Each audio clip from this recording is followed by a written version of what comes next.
Je te donne la parole. Donc, on accueille pour démarrer Dr Charles-Henri Malraux, qui est actuellement assistant à la Pitié-Salpêtrière, mais que je connais via le CHU de Strasbourg, parce qu'il est interne chez nous initialement. On t'écoute. Cher maître, je vous remercie de me permettre de présenter aujourd'hui mon travail de thèse d'université qui porte sur la cryothérapie cérébrale et son impact sur la barrière hémato-encéphalique dans la pathologie du glioblastome. Alors, notre problématique, c'est le glioblastome, une tumeur cérébrale maligne dont le pronostic est extrêmement sombre. On considère une survie relative à 5 ans autour de 7%.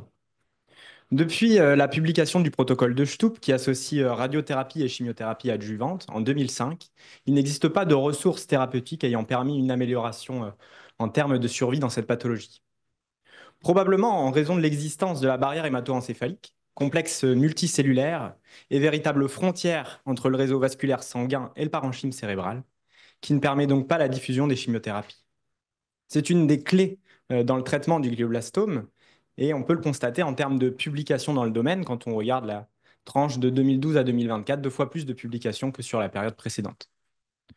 Alors, la cryothérapie cérébrale, c'est une technique loco-régionale qui est guidée par IRM, où on va, après la réalisation d'une craniotomie, insérer des sondes au niveau de la cible tumorale, et par des phases de gel et de dégel, on va détruire la tumeur par une hypothermie sévère.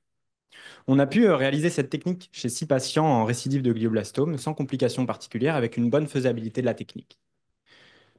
Le suivi radiologique de ces patients a ensuite attiré notre attention et on a constaté que pour l'ensemble des patients, une prise de contraste, une extravasation de gadolinium était apparue autour de la cavité, dont toutes les caractéristiques radiologiques évoquaient une ouverture de barrière hémato-encéphalique. Dans ce contexte est née CryoBar, une étude prospective interventionnelle sur modèle porcin, qui avait pour but de confirmer qu'il existe une ouverture de la barrière hémato-encéphalique et de déterminer la durée d'ouverture. Les critères de jugement étaient ceux partagés dans la littérature, avec un critère radiologique, avec l'analyse de l'IRM T1 avec injection de gadolinium, qui témoignait d'une ouverture radiologique s'il existait une diffusion, une extravasation du gadolinium autour de la cavité, et un critère histologique, avec le test au colorant, le bleu d'Evans, qui est un colorant injecté par voie intraveineuse et qui, s'il diffuse dans le parenchyme cérébral, comme on peut le voir sur cette figure, témoigne d'une ouverture d'un point de vue histologique de la barrière hémato-encéphalique. Était donc nécessaire dans CryoBar pour confirmer l'ouverture, un critère radiologique associé à un critère histologique. Alors, l'étude a été imaginée ainsi avec un premier animal qui servait à calibrer le reste de l'étude avec une procédure dite sans réveil. Au cours de la même anesthésie, l'animal bénéficiait de cryothérapie et puis en post-opératoire, d'IRM avec injection de gadolinium à une fréquence horaire. Le but étant de pouvoir analyser du point de vue radiologique le passage de la barrière hématoencéphalique. Au bout de 6 heures post-opératoires, l'animal bénéficiait de l'injection du colorant, le bleu d'Evans, et était sacrifié puis analysé. Était donc possible 2 scénarios au terme de cette première étape. Il existait une ouverture précoce de la barrière hémato-encéphalique qui était mise en évidence avec ce premier animal, et donc était nécessaire 4 autres animaux pour confirmer ces résultats et surtout déterminer au cours d'un suivi de 2 mois la durée d'ouverture de la barrière hémato-encéphalique. Et deuxième cas de figure, il n'existait pas d'ouverture, du moins pas d'ouverture précoce dans les 6 heures post-opératoires. Et donc la temporalité que nous avions imaginée n'était peut-être pas la plus adaptée. Et donc un second animal était nécessaire avec une cryothérapie et des IRM plus espacés. J1, J7, J14, jusqu'à pouvoir isoler la prise de contraste et réaliser l'analyse histologique. Était bien sûr ensuite nécessaire d'autres animaux pour confirmer nos observations.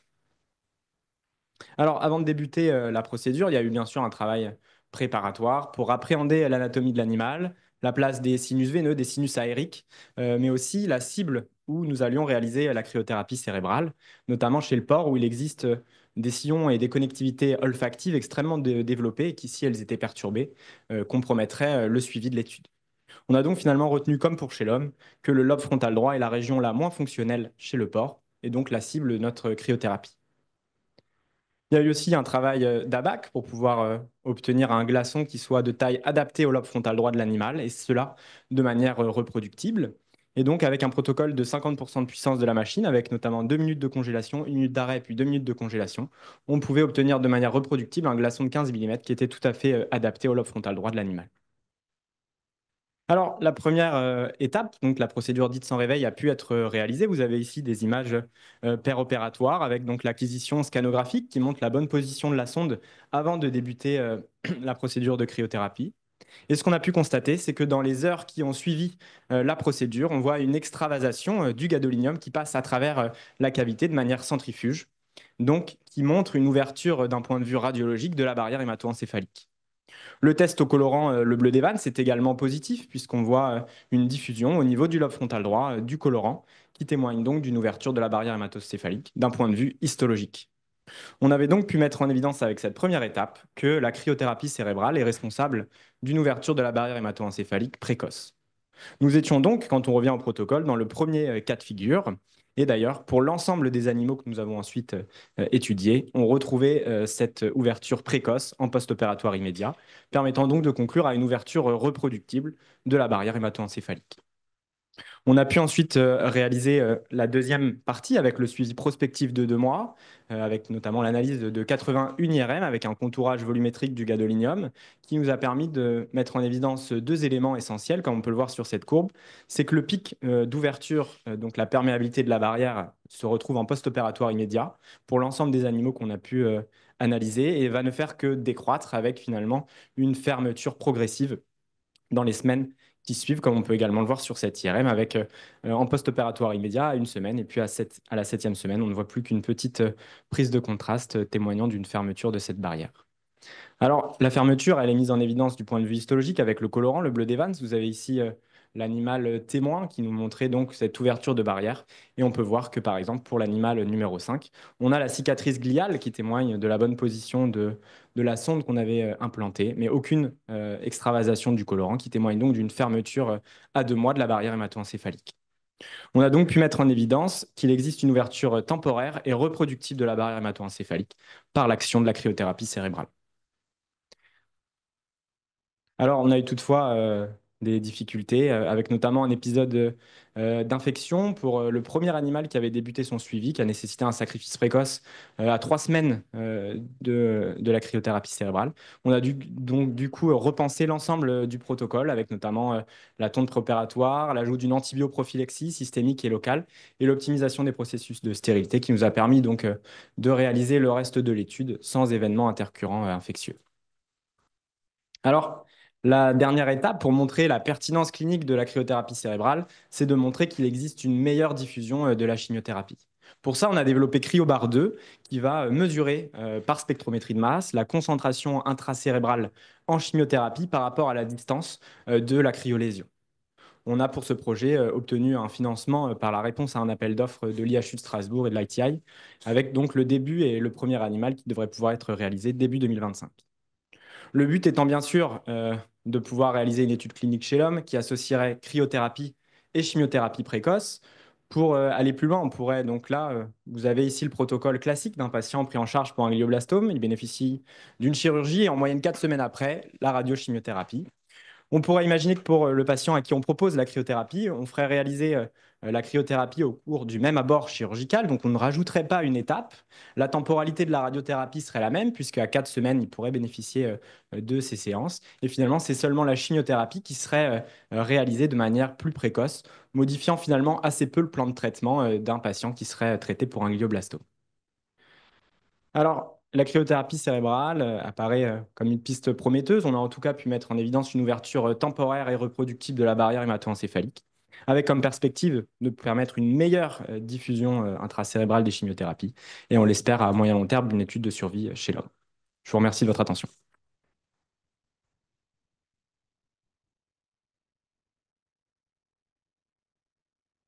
Merci, Charles-Henri. Est-ce qu'il y a des questions dans l'Assemblée? Oui. Euh, alors, la rupture, enfin, je ne parle pas des techniques actuellement qu'on a hein, d'ouverture de la rupture de la barrière hémoménagée, je veux dire, par des moyens externes.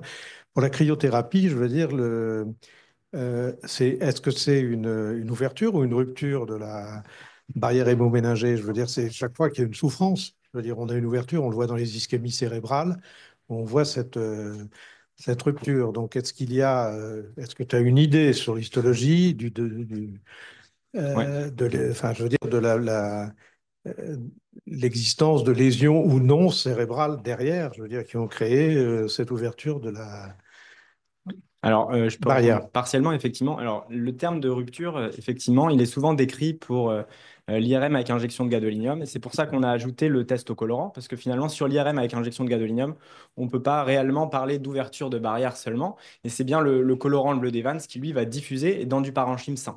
Après, on a effectivement une partie des résultats d'analyse microscopique où on a pu regarder, notamment par rapport aux équipes qui travaillent sur les ultrasons, parce que on va dire, c'est la technique qui actuellement est la plus prometteuse en termes d'ouverture de barrière, qui en fait réalise des ouvertures très transitoires de quelques heures, contrairement à nous, ce serait probablement plusieurs semaines. Et on retrouve sur les lames microscopiques une extravasation de globules rouges avec des infiltrates polynucléaires, lymphocytes. Donc il y a une réaction inflammatoire. Je ne sais pas si on peut, je n'ai pas l'impression qu'on puisse parler de souffrance cérébrale en tout cas, mais il y a des phénomènes inflammatoires locaux régionaux qui perturbent probablement l'environnement cérébral. Mais en tout cas, quand on a analysé les coupes histologiques, on retrouve un parenchyme d'aspect en tout cas sain, même s'il y a une réaction inflammatoire qui n'est pas habituelle autour de cette technique. Ouais. Ouais.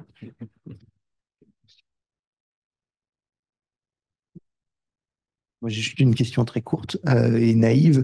La chimiothérapie, si elle diffuse aussi bien dans le cerveau, est-ce qu'on sait les effets que ça peut avoir sur le tissu cérébral sain? Et est-ce que c'est dangereux? Je sais que c'est l'objectif, hein, que ça puisse faire effet localement, mais est-ce que ça a déjà pu être évalué ou pas?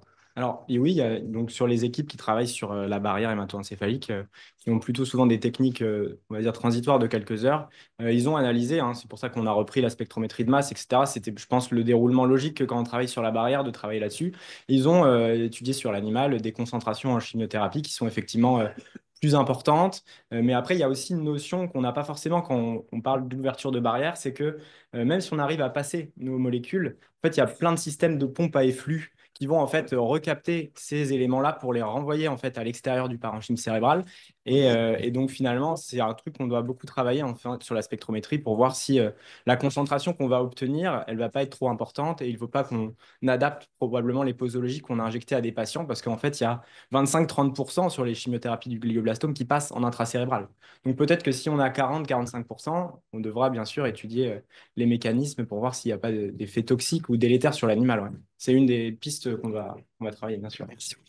Et quels vont être les avantages d'une rupture de barrière hémato-encéphalique avec une chimiothérapie précoce versus une chimiothérapie intrathécale ou via un réservoir d'Ommaya?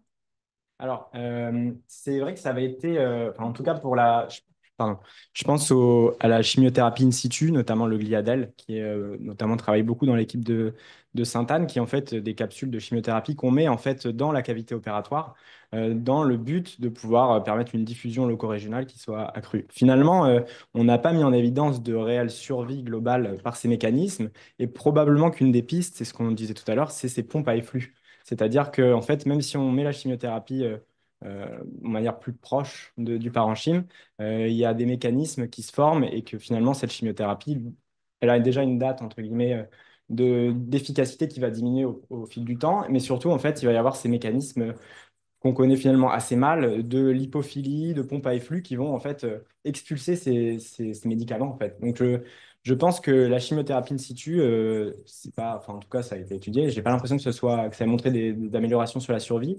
Et pour le cathéter intraventriculaire, l'Ommaya, ben là ça diffuse par les mécanismes intraventriculaires du LCR. Mais finalement, le LCR diffuse pas forcément au niveau du parenchyme cérébral, même s'il y a des travaux sur la voie lymphatique notamment qui s'intéressent beaucoup à ça. Merci. Bien. Merci, Charles. Merci beaucoup. Bravo.